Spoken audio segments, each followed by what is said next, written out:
Olá, seja bem-vindo ao podcast 45 do Primeiro Tempo. Sou o Patrick Santos. Toda semana eu trago aqui um papo muito legal com pessoas que se reinventaram, pessoas que têm histórias legais para compartilhar conosco, pessoas que estão permanentemente, né, em busca aí do autoconhecimento.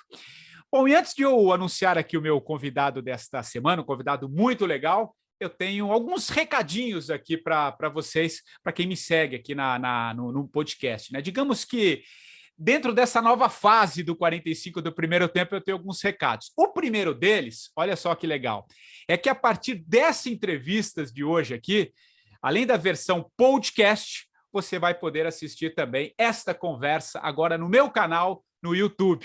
Eu estou lançando esse canal, vai lá, curta, faça notificação, acione o sininho, enfim. Quem já está mais ambientado com o YouTube sabe exatamente as ferramentas, o que precisa, e vai ser muito legal, porque agora, além de ouvir no podcast, você também pode assistir no meu canal.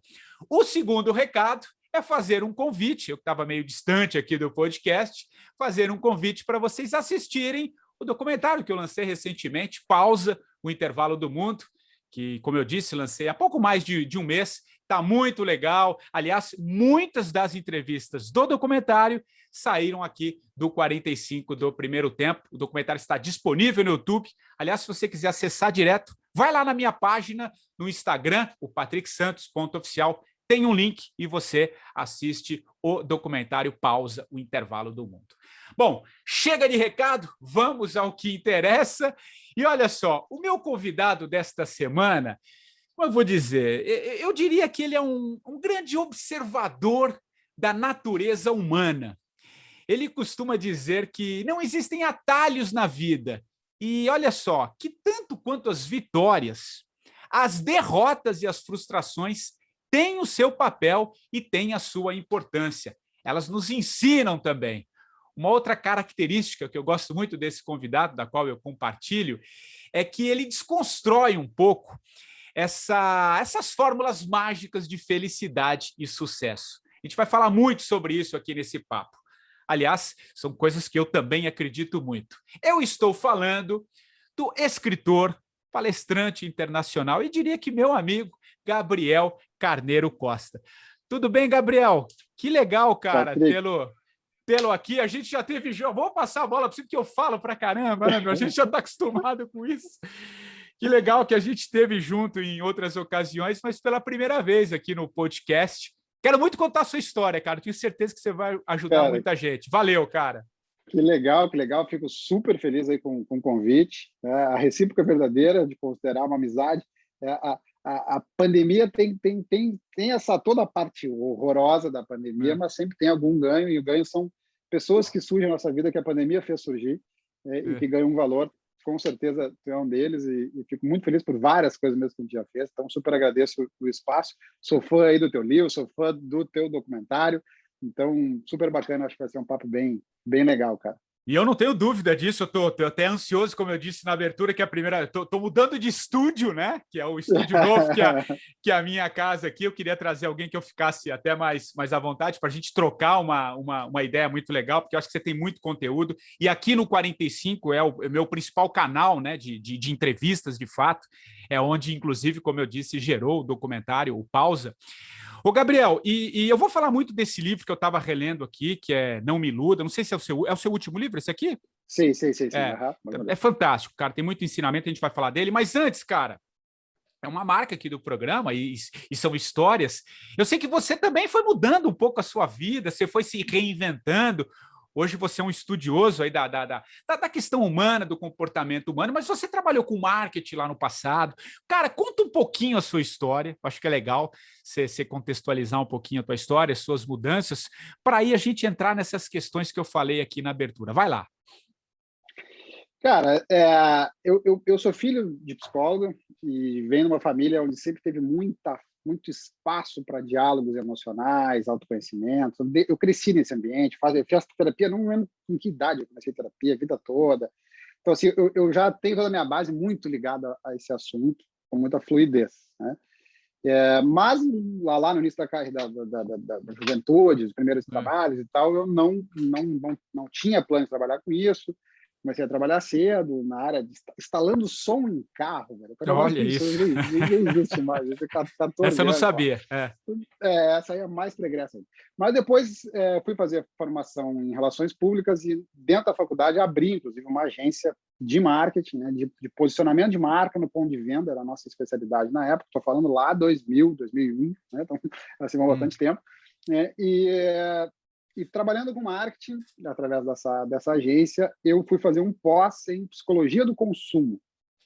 E é aí aqui que a coisa começa, né? Porque falei, cara, é muito legal essa história da psicologia, trabalhar com isso. Né? E aí comecei a estudar isso. E comecei a estudar em 2004, estava surgindo a expressão coach no Brasil. Ninguém sabia o que era. Tinha uma única escola de formação em São Paulo, a única do país.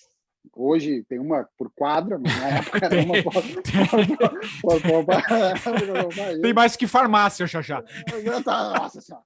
Então, e aí, cara, tinha uma pessoa chamada Rosa Kraus, paulista, inclusive, que ela tinha até a marca registrada do coach, e eu falei que eu quis mexer com isso.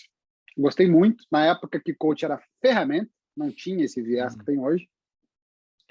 E fiz, então, então, eu sou um dos primeiros no Brasil a começar a trabalhar com as ferramentas de coach, até que, então, 2008, eu vendo essa agência, surge uma oportunidade de fazer uma venda dessa agência, eu saio dessa agência, eu tinha sócio, mas eu vendo a minha parte, para um processo que aconteceu de fusão com uma outra empresa, aproveito aquele momento para fazer, claro que estou contando resumido aqui, né, mas para fazer a transição de trabalhar com isto que estava sendo muito prazeroso para mim. Esses pontos, né, Patrick, vamos misturar minha história com um pouco do meu trabalho e da minha visão hoje de vida. Esses pontos são complicados, porque tem um fator que é o fator cagaço. A gente fica com medo. Sem dúvida. Aí você vai entrar dar certo, a grana, funcionar, porque é muito bonito a autoajuda que diz, não, vá atrás do seu sonho, mas o que a gente não fala cara, você vai se ferrar, você vai ter insônia, você vai ter diarreia, você vai perder dinheiro, a família vai criticar. Né? Então, assim, tem que olhar para esse lado todo. Eu vivi isso tudo lá em 2008, quando eu optei por sair da agência, que até então estava indo num caminho legal, para entrar num mercado que estava muito incipiente no Brasil, que era o mercado de coach. Né? Surfo essa onda, porque ela nasce no país nessa época. Em 2010, eu escrevi meu primeiro livro, que é um livro chamado Encantador de Pessoas, inclusive o meu livro que até hoje mais vende, e foi o primeiro livro em português para falar de coach de vida. Porque nisso eu tinha ido a Portugal fazer uma formação de coach de vida, que não tinha no Brasil na época, que inclusive foi aí que começa o meu laço com Portugal, que é outra coisa que depois vem a se desenrolar. E eu escrevo, então, o primeiro livro de coach de vida no Brasil, então chamado Encantador de Pessoas. E aí a minha vida pública surge, porque eu começo a dar muita palestra, workshop, viajar pelo país para falar. Na época, muito falando ligado ainda a coach. E assim como eu fui um dos primeiros caras a levantar a bandeira do coach, eu, então, 7 anos depois, 2017, eu escrevo um livro, que é esse que está aí na tua mão. Que é uma eu diria que é uma desconstrução do coach aqui. Total. Tá valendo aqui, cara. Sento o pau no coach. Exato. E sento o pau no coach com muita propriedade, né, Patrick? Quer dizer, cara, eu tô desde o início desse negócio. Né? Eu vi esse mercado inteiro acontecer. Tá? E o coach no Brasil, principalmente, nos Estados Unidos e no Brasil, são 2 países onde o coach migrou para uma linha muito motivacional. Perfeito. Muito de faça coach e vá conquistar tudo que você quer. A origem do coach não é essa. O coach era ferramenta. Né? Então, desde 2014, eu comecei a desassociar a minha palavra, o meu trabalho do coach, fui fazer formações em outra área, fui especializar em educação emocional, e mais recentemente, inclusive, fui me especializar, que ainda estou, inclusive, fazendo a especialização, ainda não me formei, em neurociência, que eu acho que são outras áreas que eu quis complementar, mais profundas, que o coach, do meu ponto de vista, ficou muito superficial. Né? Então, saio da expressão coach, vou para a área emocional e neurociência, né? E esse livro, entre outras coisas, critica esse mercado, né, do jeito que todo mundo conhece alguém que se perdeu na vida e virou coach para ajudar os que se perderam. Né? Então, é mais ou menos por aí. E eu desconfio, posso estar muito enganado, eu desconfio que nesse momento que tem gente querendo também, em função de tudo isso, ser coaching agora, porque eu até fiz uma postagem recente, Gabriel, que eu disse o seguinte, a vida é um eterno aprendizado, mas eu nunca vi tanta gente querendo ensinar como agora. Cara, é fantástica essa frase. Eu vou usar e vou te dar crédito. Eu acho achei fantástico. Porque, cara, você abre ferramenta, você abre rede social. O que tem de. Eu nunca vi, sinceramente, a quantidade de cursos, gente querendo ensinar. E assim, você espreme, cara. E aí eu quero começar a entrar nesse papo contigo, porque eu acho que a gente tem que trazer um pouco para a realidade, né? E Agora, que, só fazer vou te cortar, só fazer um complemento, cara. Só um complemento, antes de tu trazer o teu ponto. Quando tu fala da minha história, que eu fiz um resumaço aqui, né? Acima de tudo, cara, se eu pudesse dizer assim, o que eu tenho para contar da minha história, teve várias coisas do caralho e teve várias coisas que foram muito difíceis. Teve várias coisas que... Teve momentos de muita angústia, muita dor, muita tristeza. Muito medo, né? Mas a parte que eu acho que foi legal, que é legal, que eu me orgulho, cara, eu fui atrás do que eu achava que tinha que ir, e é um pouco disso que eu tento levar para hoje para clientes, seja no atendimento individual, seja através de palestra, de livro. Quer dizer, cara, não é barbada. Você quer, você pode, não é uma premissa verdadeira. Perfeito. Mas vá atrás, cara. Vá atrás, porque tem que ir atrás. A vida muda, é nação, então se mexa e vá atrás. Mas eu só queria fechar isso. Não, mas eu gostei, porque a partir dessa tua resposta eu quero, então, inverter um pouquinho. Como lidar, e acho que você tem muita coisa para falar sobre isso, como lidar com medo, cara? Como controlar, cara? Primeiro, a gente pode trazer para os dias de hoje, o que a gente está vivendo é assustador, né, Gabriel? A gente conversava antes de gravar aqui, é um negócio assustador o que nós estamos vivendo, tem muito medo aí, né? Então, é uma coisa muito pessoal, uma coisa que envolve tudo. Então, eu queria começar trazendo para você refletir um pouco sobre, primeiro, como que você lidou com esse medo, né? Como fazer esse movimento e como lidar com isso na vida, cara. Vamos começar por aí, que eu acho que pode render. Legal. É bem legal, cara, a tua pergunta, porque, bom, vou trazer o meu ponto de vista, né? E um pouco tá aí no livro, tá nos meus trabalhos. Eu sou extremamente crítico. Essa fala da autoajuda que é não tenha medo, né? Quanto mais eu estudo, quanto mais eu aprofundo, cara, o comportamento humano, menos eu acredito nessa frase. E aí eu quero compartilhar aqui contigo, com os ouvintes, enfim, duas perspectivas. Quando a gente pensa em educação emocional, inteligência emocional, tem duas premissas importantes aqui. A primeira delas é a habilidade da inteligência emocional não tem relação com a ausência de emoção negativa. Então, a ideia é de que eu sou um cara muito bom emocionalmente porque nada me abala. Não, velho. Na verdade, pelo contrário. Se for pensar na linha teórica da educação emocional, você está, inclusive, disfuncional, se nada te abala. Porque funcional é abalar. Então não é ausência. Medo, ansiedade, tristeza, raiva, ciúmes, inveja, decepção, essas emoções elas vão acontecer na vida. Então, esse é o primeiro lugar. A aceitação à emoção negativa. Segundo lugar, quando a gente fala de gerir as emoções, é interessante que às vezes eu escuto assim, eu tenho muita habilidade de controlar minhas emoções. Mais ou menos. A gente tem, na verdade, o ser humano tem baixa habilidade de controlar a emoção. O que nós temos a possibilidade de tornar alta é a habilidade de gerir as ações decorrentes da emoção. Isso sim eu posso treinar, me desenvolver, ser menos impulsivo, né, e conseguir entender melhor que uma vez que eu sinto, o que eu faço com o que eu sinto. Né? Medo é uma coisa que eu acho interessante, eu gosto de dar o exemplo contando do meu filho, eu tenho um filho de 8 anos, se ele chegar para mim e dizer, pai, eu não vou na cozinha porque eu estou com medo do escuro, não adianta dizer para ele, filho, não tenha medo. Você já tem 8 anos, vá na cozinha, caminhe nas brasas, grite, abrace as árvores, que você é um campeão, e vá na cozinha. Ele não vai dizer, tá bom, o medo passou. Não vai acontecer. O que vai acontecer, se eu começar a criar muito essa fala, que desconsidera a emoção que está acontecendo, que é o medo, o que vai pegar para ele é que ele vai parar de me falar que está com medo. Passa a ser uma emoção reprimida, que é o nome técnico que a gente chama. Ou seja, eu não posso mais manifestar que estou com medo, porque o meu pai diz que eu não posso ter medo. Né? Então, quando a gente feito essa introdução teórica, a tua pergunta, em primeiro lugar, Patrick, é acolher, permitir a emoção. Cara, e aí tu fez um comentário muito importante. Nós estamos num período onde não ter medo seria estranho. Então, ou seja, cara, acolhe o medo. Eu já me caguei de medo várias vezes, Patrick, na vida, várias vezes. Né? O ser humano tem alguns medos muito importantes. Né? Medo da morte, medo de não pertencer, medo de fracassar, medo de não ser reconhecido. São medos profundos nossos. Diria que são até mais profundos do que a própria morte, porque tem muita gente que Provavelmente. morre exatamente em função disso, né? Até porque são mais profundos e mais recorrentes. Não tem pensando na morte toda hora. Agora, pensar no fracasso, a gente pensa toda hora. Exato. Então, primeiro ponto é acolher. Eu sei que sinto e tá ok sentir. Agora, o que eu posso fazer com isso? Porque as emoções negativas, vamos pegar as 3 emoções negativas primárias, né, que é medo, raiva e tristeza. O medo paralisa, mas o medo também protege. Perfeito. A tristeza te bota para baixo, mas a tristeza também te bota para dentro, né? A raiva faz fazer coisa errada, mas a raiva pode te mover. Então, todas as emoções negativas, ela pode, no campo da ação, ela pode ser positiva. Então, é aceitar a emoção negativa e começar a olhar o que eu vou fazer com ela, sabendo que estou sentindo a emoção negativa, né? Então, acho que esse é um bom ponto. Tá tudo bem em não estar tudo bem. Perfeito. Então, acho que é um conceito legal de a gente pensar quando a gente fala em emoções negativas.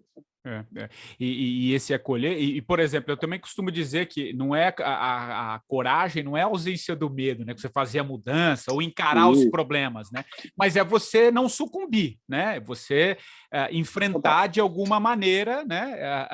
As situações. Eu vivi muito isso também no meu próprio processo de mudança também. Um medo, cara, assim, eu não dormia, cara. Não dormia, era uma coisa maluca, me pegava no corpo, mas a pergunta que eu me fiz durante muito tempo, até que ponto isso ia me consumir e eu ia morrer, então, em função dele, né?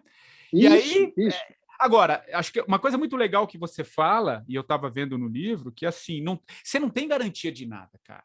Porque às vezes a gente quer tomar as decisões, e acho que serve para esse momento, assim, vou sair daqui e vou para cá e tá tudo resolvido. Cara, a gente idealiza demais a vida, cara. A gente idealiza demais as coisas, né? Então, e nós estamos adoecendo, né, Patrick? Nós estamos adoecendo. Pra caramba, né? A ideia da felicidade plena é que é o que está nos tornando infelizes.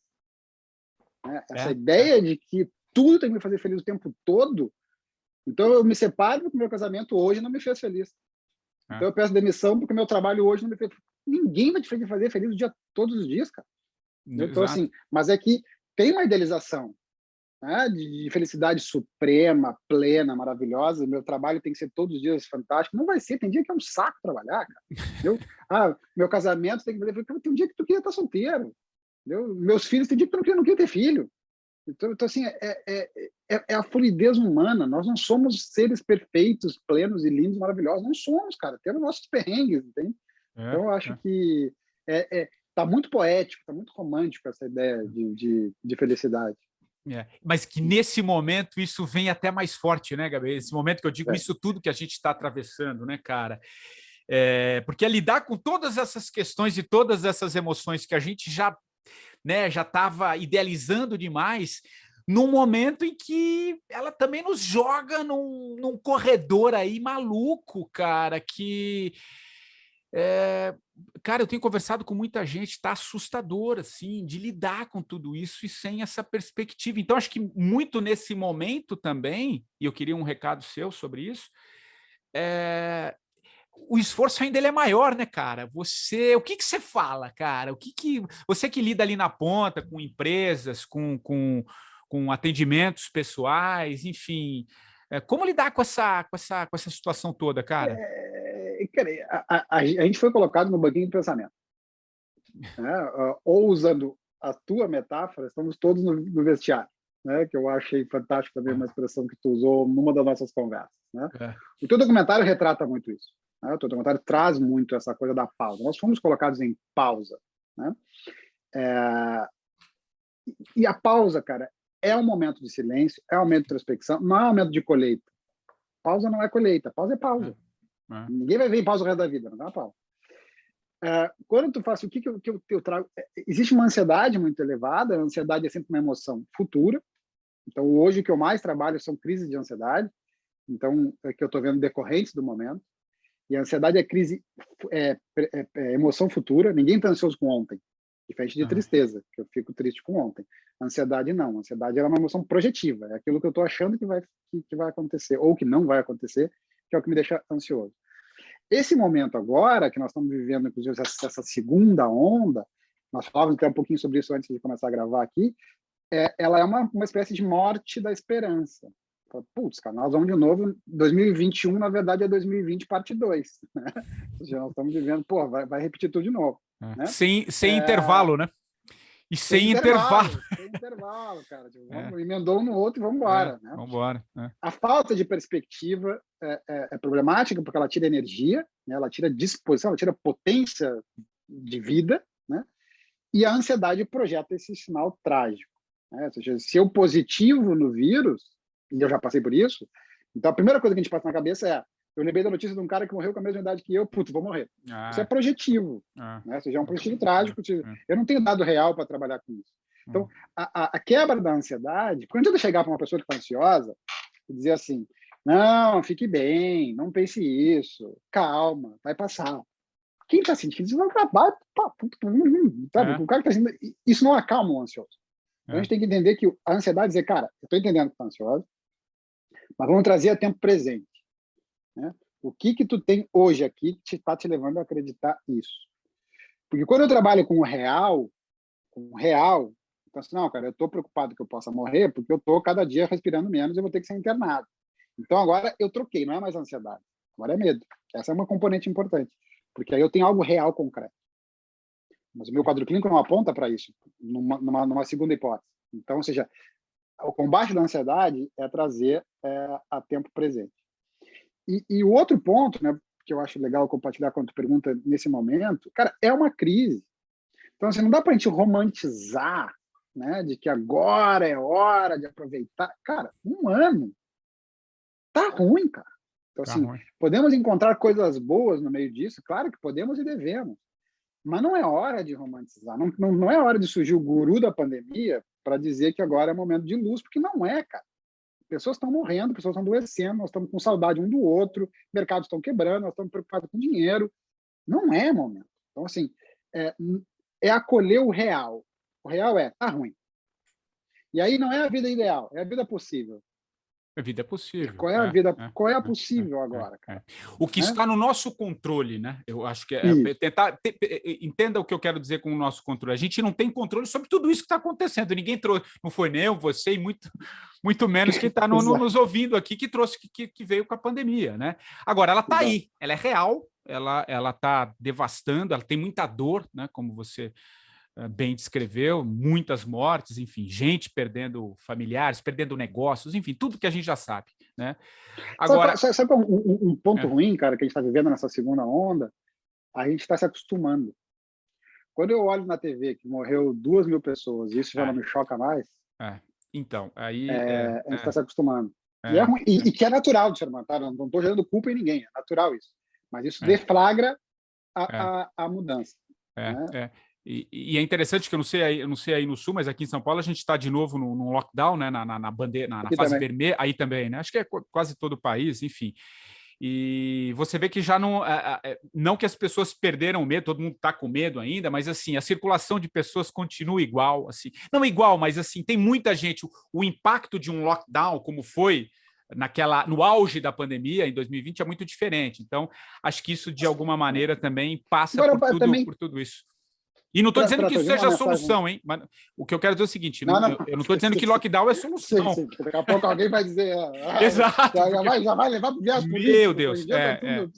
Eu sei bem disso. Eu fiz uma postagem esses dias falando de um negócio. Nossa Senhora, eu prefiro nem. Mas, enfim, conclua. Vai lá. Não, eu acho que um olhar um pouco positivo, tentando trazer um lado também real, mas positivo, né, Patrick, sobre esse momento. Quer dizer, eu tenho escutado muito frequência a história de voltamos para março do ano passado. Não, essa frase não. Só que não, cara. Nós não voltamos mais no ano passado. Nós hoje, março do ano passado, nós não sabíamos nem que máscara é importante. Né? Hoje a gente sabe os protocolos. Hoje a gente sabe como é que a gente vai organizar a rotina da nossa casa. Hoje a gente sabe como organizar as crianças. Hoje a gente sabe como organizar o home office. A vacina, queira ou não queira, ela já está circulando no mundo. Né? Então, assim, nós não voltamos à marcha no ano passado. Agora, emocionalmente, a gente vive uma coisa chamada memória do trauma. E emocionalmente eu faço esse resgate e volto lá naquele momento de pânico. Mas o cenário real não é igual, não. Sem dúvida, sem dúvida. Aliás, trazendo esse cenário, e como tudo na vida é um aprendizado, Gabriel, de alguma maneira também, lições a gente tem que tirar de tudo isso, né? Cada um vai encarando isso à sua maneira. E tem uma frase que, na verdade, você abre o livro, que eu acho que, de alguma maneira, tudo isso que a gente está vivendo está no caminho, né? Que a abertura do seu livro você fala o seguinte, né? Você traz um poema do Antônio Machado, que é: caminhante, não há caminho, se faz caminho ao andar, né? Se faz caminho ao andar. Que link que eu quero fazer dessa abertura com esse momento? Tudo isso faz parte, né, dessa nossa geração, desses 7 bilhões de seres humanos na Terra que estão passando por isso e faz parte desse caminhar, né? O que eu quero dizer com isso? Eu quero te ouvir. De que maneira isso também nos constrói um pouco ali na frente? Né? De que maneira esse caminhar, isso tudo que a gente está fazendo, também, ainda que estamos emocionalmente frágeis, você falou isso há pouco, mas se a vida continua, né? A gente continua caminhando, né? De que maneira esse caminhar e tudo isso que a gente está vivendo nos mostra, ou nos aponta alguns caminhos no sentido pessoal de transformação? Entende o que eu quero dizer? Entendo. Isso é uma coisa interessante, né? O que me fez colocar no livro, o pessoal deve lembrar aquela época na vida que a gente podia viajar, podia, né? Tem uma época no mundo que a gente podia, você se lembra disso, né? Que a gente podia viajar, pegar um avião. Já estamos falando como algo... Aquela época na vida, né? Aquele momento da vida, eu trabalhava muito com grupos de caminhada, né? Inclusive fora do Brasil, com grupos de caminhada. Então, já faz muito tempo que eu trabalho com a analogia do caminhar, do caminhante. Né? Algumas experiências são caminhadas curtas, outras caminhadas longas, mas trabalhar o ato literal, físico de caminhar, associado com a caminhada de jornada do ser humano. E tem uma coisa que a gente, assim, tem uma tríade importante aqui, que é o caminho, o caminhante e o caminhar. São 3 coisas. Né? O caminho a gente não tem controle, cara. Ou seja, o caminho eu não consigo controlar. A pandemia é isso. Né? Mas teríamos 1 milhão de outras histórias, né? de possibilidades.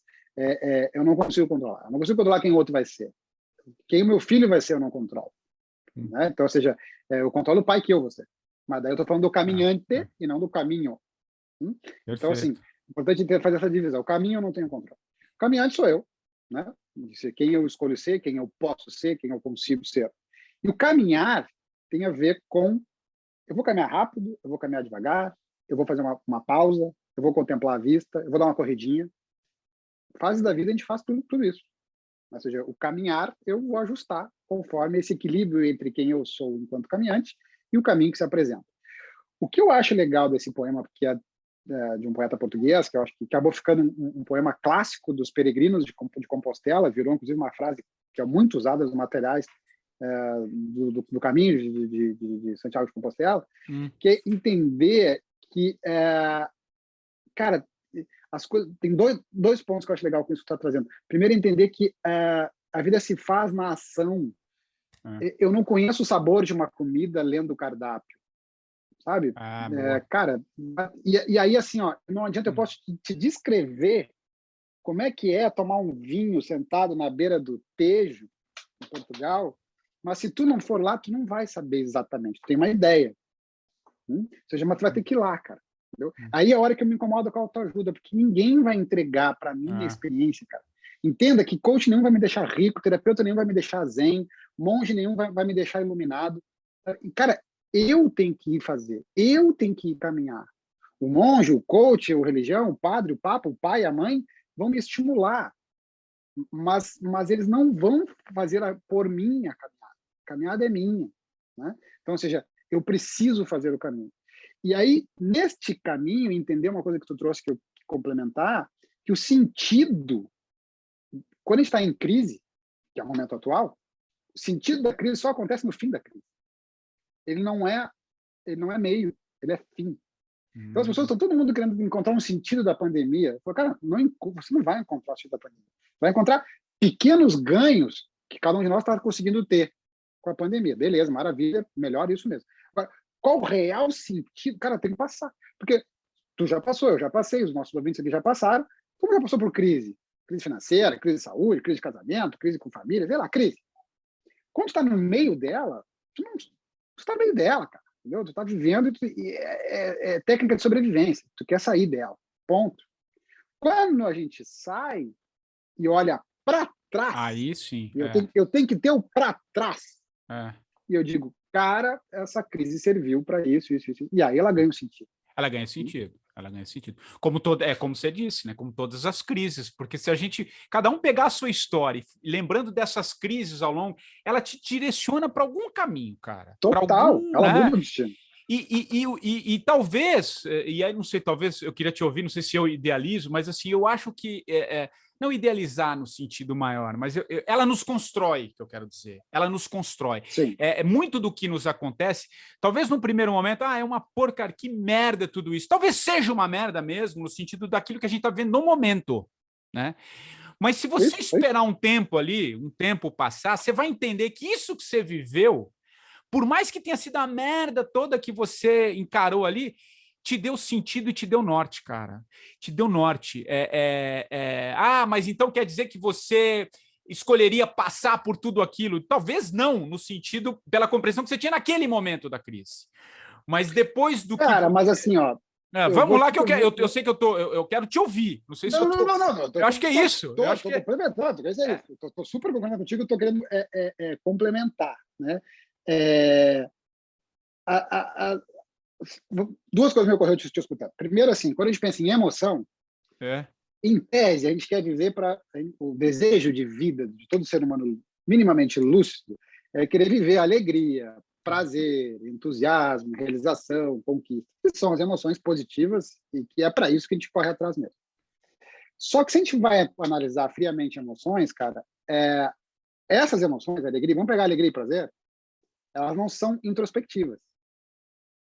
Elas são emoções muito positivas, essenciais para a vida, mas elas não são introspectivas.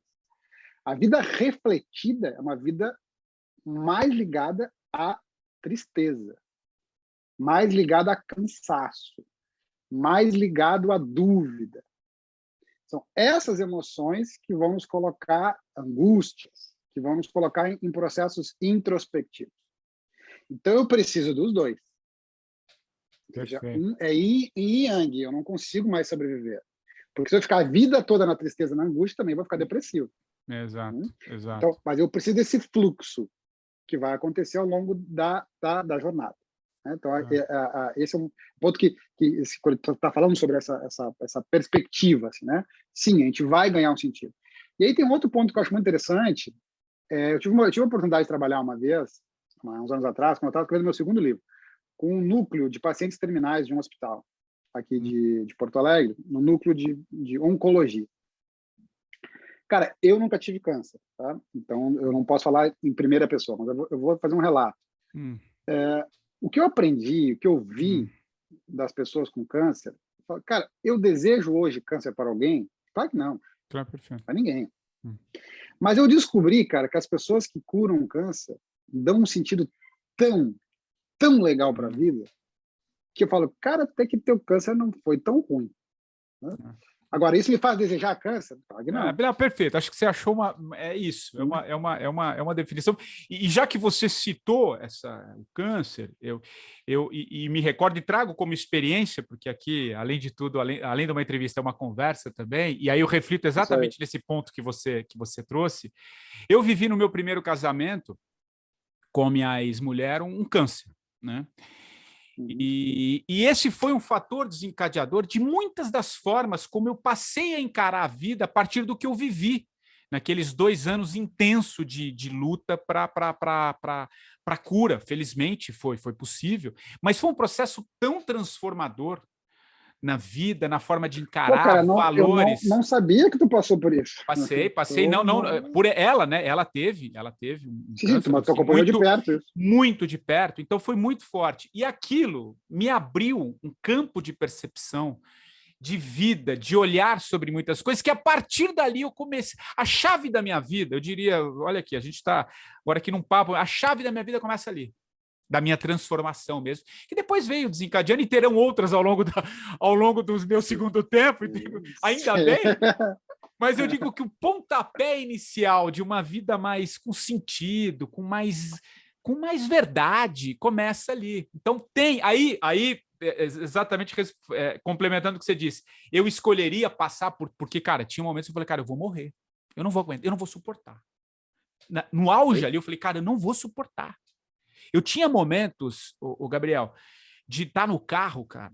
Eu estava, acho que, tão angustiado com tudo que eu começava a gritar no carro, cara, de desespero por tudo que eu estava vivendo. Então, isso não me faz desejar o que eu passei lá atrás, mas o que eu passei, eu acolhi. Acho que talvez a gente está falando de acolher, eu acolhi como uma possibilidade de transformação, e hoje eu sou muito grato nesse sentido do que isso me proporcionou como transformação. Então, acho que vai muito ao encontro desse exemplo que você deu, para a gente trazer um pouco para nossas vidas que muitas coisas que nos acontecem, e ninguém está negando a dor, cara, porque eu sei o que eu vivi, mas algum sentido tem ali na frente. Acho que talvez seja algum sentido tem, né? É um pouco o Isso.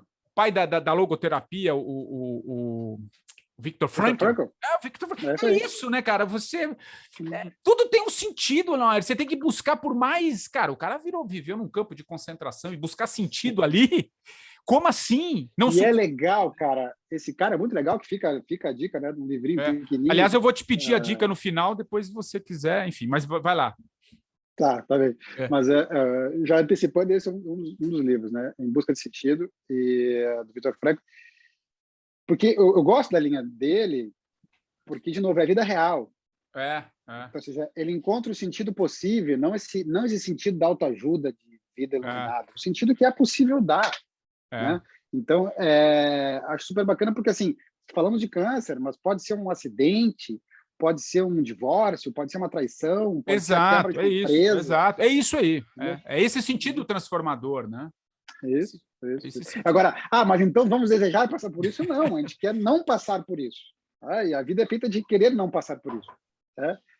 Mas ao passar, né? Agora, de novo, o sentido só vem depois que passa. Por isso que não dá para a gente exigir tanto assim da pandemia.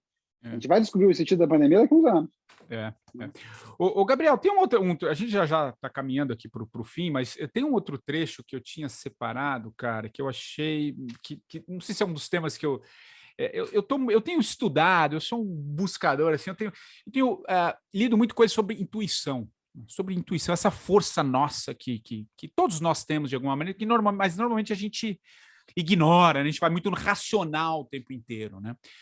Tem uma frase aqui que você fala assim: nestes anos fui mudando minha forma de atender aos clientes em processo de mudança. Fui acreditando cada vez mais na minha capacidade de observar e aceitar as intuições, né? Lidar mais com o fluxo real da vida. Eu achei isso demais, porque cada vez mais eu acredito nisso que a vida se apresenta, cara, sabe? Né? Isso não quer dizer que você se conforma com as coisas que acontecem, não, mas é você entender esse fluxo natural e essa capacidade intuitiva, ela é muito nossa, assim, que é a capacidade de reagir aos fatos que acontecem no seu dia a dia, né? Buscar ideias, por exemplo, eu costumo dizer que no momento como esse, que está todo mundo quebrando, por exemplo, se a pessoa achar que não, eu preciso achar uma solução para minha empresa, eu preciso buscar, blá, blá, blá, cara, você não vai achar. Você vai achar um muro de hospital, muito provavelmente, né? Agora, talvez se você, sabe, respirar, não estou pedindo para ninguém meditar, mas sei lá, trazer um pouco e tomar um banho, ir para o parque, qualquer coisa, pode pelo menos te abrir, não estou dizendo que virar, porque eu também não tem fórmula, mas pelo menos você vai abrir um canal aí para pelo menos tentar coisas novas, cara, porque não é acelerando. Então, eu queria te ouvir duas coisas. Eu achei muito bonito isso. Me fala um pouco desse lado intuitivo, que eu acho que, acima de tudo, é acreditar na tua história, no que você vivencia nos seus contatos com os seus clientes todos, né? Acreditar nessa força tua e um pouco esse processo também como mudança, né? Eu queria te ouvir muito essas duas questões, legal. Cara. Bom, tu também é escritor, de vez em quando as pessoas leem uma frase do livro que eu nem lembrava que eu tinha escrito isso. Tá logo no começo, depois eu vou tá aqui o livro, é o Não Me Iluda. Legal. Mas, enfim, assim, Patrick, são 13 anos atendendo, né? Então, eu brinco com os amigos, família, são 13 anos no confessionário. São 13 anos escutando histórias de angústias, de dúvidas, de dores, né, de insatisfações. 13 anos, Patrick, não tem mais nada que eu escute hoje que eu diga, nossa, que história diferente. Né? Então, isso não vai acontecer mais. Então, às vezes o cliente vem, Gabriel, vou te contar um negócio, tem até vergonha de te contar e tal. Falou, tu vai achar bizarro. Falou, acho pouco provável que eu vou achar bizarro, mas vai, né? Porque as histórias são parecidas. O que eu descobri nesses 13 anos, eu lido com problemas muito parecidos, mas com pessoas e soluções muito diferentes. O dilema é muito parecido. Agora, a forma como isso vai se desenrolar, bom, aí é bem diferente, né? Nesses anos todos, eu fui cada vez mais deixando para trás um Ctrl+C, Ctrl+V de livro, né? E entender, cara, que o livro sabe, eu vou fazer uma analogia. Eu gosto muito de vinho. Como um bom cara do Sul, eu gosto muito de vinho. Né? E, somos veja, dois. Então, olha só. Eu não posso chegar para você e falar assim, cara, prova esse vinho, que esse vinho tem gosto de carvalho. Se eu te der essa informação e você nunca cheirou um carvalho, você nunca botou um pedacinho de carvalho na boca, a tua possibilidade de entender o que eu estou dizendo é baixa. Então, isso para mim é o estudo. O estudo é um dia tu ir, eu vou lá ver como é que é um carvalho, vou sentir o cheiro, vou experimentar para poder depois. Então, eu sou muito a favor do estudo, porque eu sou um cara que nunca parei de estudar. Termino um curso, entro no outro. Só que quando eu estou lá no meu cliente, eu não estou cheirando carvalho, eu estou tomando vinho, que é diferente. Eu estou num processo que ele é mais filosófico, que ele é mais profundo e que eu tenho que abstrair a técnica do carvalho que veio lá de Portugal na década não sei o quê. Essa hora não importa muito. Eu fui desenvolvendo mais uma frase que é do Viktor Frankl também, que ele fala, se faz sentir, faz sentido. E comecei mais a me conectar com o que eu sinto com o cliente. E uso o conhecimento do carvalho, entre aspas aqui, uso todos os cursos e informações que eu já fiz como base para aquilo que eu vou sentir. Mas me apego bem menos a isso hoje. Mas é meu jeito de trabalhar. Eu sou um cara que chora junto com o cliente, saio dos protocolos convencionais de processos terapêuticos, que diz que não deveria fazer vínculo, que diz que não... Eu choro junto, fico puto junto, xingo, abraço. Abraço agora não dá, mas enfim, né? Acho que nada mais humano do que isso. Eu acho muito legal. Falo das merdas que eu já vivi também, né? Porque eu acho que quanto mais eu vou nisso, cara, o estudo está a serviço disso, não o inverso. E quando eu entendi que eu deixei o estudo a serviço dessa experiência e não o inverso, ou seja, cara, eu preciso continuar estudando porque a gente aprende a vida toda, mas o estudo está só a serviço, cresce muito a intuição. E aí, já também antecipando um outro livro que eu sugiro, que é o Blink. Blink, Decisão num Piscar de Olhos, do Michael Gladwell. O cara que escreveu um livro chamado Fora de Série, que é um livro que vendeu muito, e tem um outro livro dele, que é o Blink, Decisão num Piscar de Olhos. Esse é um livro inteiro para explicar a intuição. Né? E é muito legal, porque o resumo, vale a pena ver, porque é bem mais profundo do que eu estou falando, mas só para resumir, ele traz a ideia de que intuição é a soma de experiências com o foco na observação. Se eu me permitir essas duas coisas, eu vou ter que experimentar, eu vou ter que tomar vinho, eu tenho que tomar 50 vinhos. Mas quando eu estiver tomando o 50º vinho, eu vou fechar o olho e curtir o máximo foco nesse vinho. Essas duas coisas me dão a intuição. Porque se eu não tiver tomado 50 vinhos, ter lido sobre vinho, ter lido sobre o carvalho, eu não vou ter intuição. Mas se eu também tomar no guti-guti, não prestar atenção, também não vou ter. Eu tenho que ter essa soma. Para algo acontecer que ele quebra completamente a ideia de que não é energia, de que não é religião, intuição é científica, a visão desse autor. Se eu me propor a experiência e observação, eu vou desenvolver a minha intuição. Então, cara, tem momentos com clientes meus que às vezes eu dou uma ideia, dou uma sugestão, uma provocação, que se tu perguntar, Gabriel, o que te fez fazer essa fala? Porque eu falei, sei lá, na hora veio. Mas não veio porque eu sou um ser iluminado, veio porque eu estou há 13 anos atendendo e a gente vai desenvolvendo essa intuição. E é interessante porque é isso mesmo, é o acúmulo também da vivência, né? Eu Exato, acho que tem. E é interessante que eu vi uma vez, Gabriel, uma explicação para a intuição que eu achei muito interessante. Acho que foi até numa entrevista no podcast, acho que foi. Bom, agora não me lembro, mas foi alguém que me falou o seguinte: a intuição é como um raio.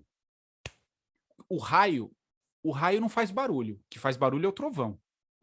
O raio não faz barulho. O raio ele vem, aí dá uns 1, 2, 3 segundos, aí vem o trovão. O raio é como a intuição. É aquela coisa que vem no primeiro momento. Vou trazer um pouco para minha vida, assim, sei lá. No momento que eu estava decidindo ali se eu ia ou não abrir mão, enfim, largar todo o meu cargo, toda a minha história, me veio assim, cara, vai, né? Vai, cara, busca, você já tá pronto para isso. Vem aquela verdade, aquela coisa que vem como intuição. Passa 2, 3 segundos, você tá maluco, cara? Você pirou. Onde você tá com a cabeça? Todo mundo sendo... Trovão. Mas a intuição, ela vem como um muito primeiro... Bom, eu achei demais, porque a intuição, ela é muito real, ela vem muito forte, ela é instantânea, mas passa 2, 3 segundos, aí vem o trovão, aí é a mente, né? Enfim.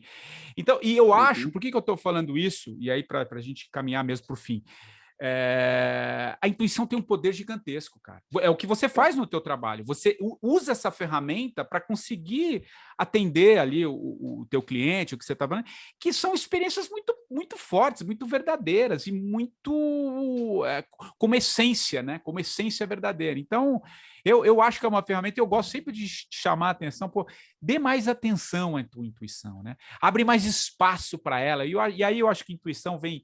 Está um pouco ligado ao coração. Você falou, cara, eu me abraço com o cliente no sentido, não agora, em função da pandemia, mas, cara, eu tô junto com você. Acho que é mais ou menos isso que você está falando para o cara. Estou entendendo, né? Então, isso tem um poder gigantesco, isso é muito legal, essa questão da intuição, o Gabriel. Acho que é muito, muito legal, e eu queria encerrar o nosso papo falando de intuição para a gente exercê-la mais, digamos assim, cara. Isso, legal, que é legal.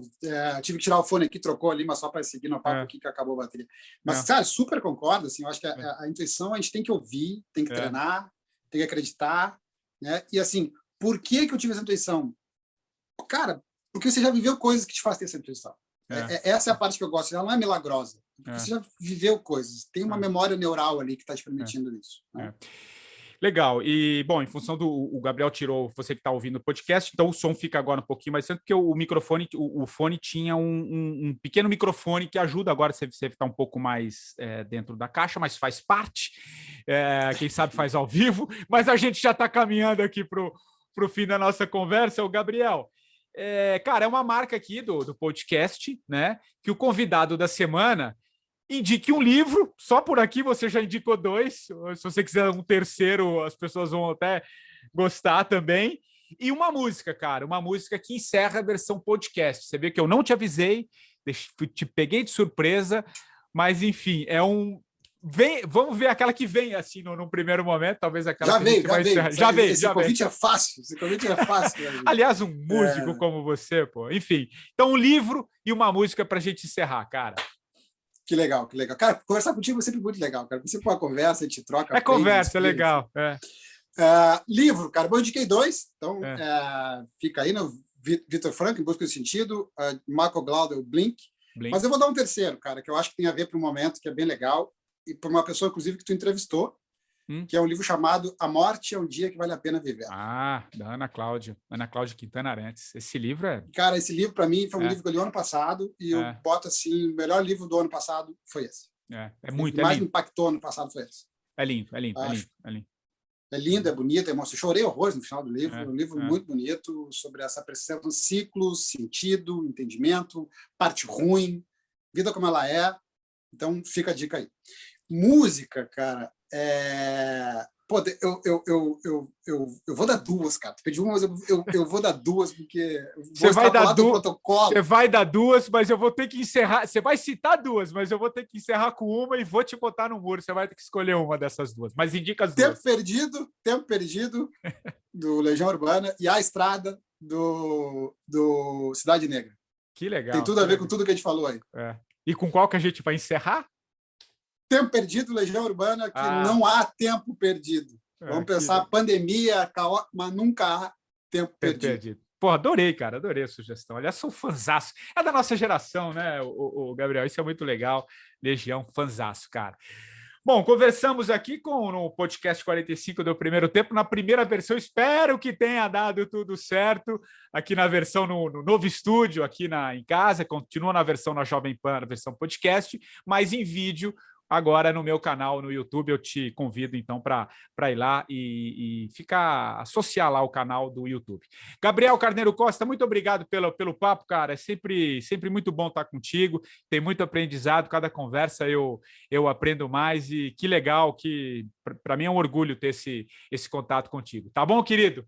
Muito obrigado. Cara, super agradeço. É sempre muito legal estar falando contigo. E quem quiser acompanhar mais lá no Instagram, @Gabriel Carneiro Costa, tem bastante conteúdo lá de tudo que a gente falou. E estamos juntos, cara. Nessa pausa da vida aí, estamos juntos. Tamo junto. E o 45 do primeiro tempo volta na próxima semana. Um abraço e até lá.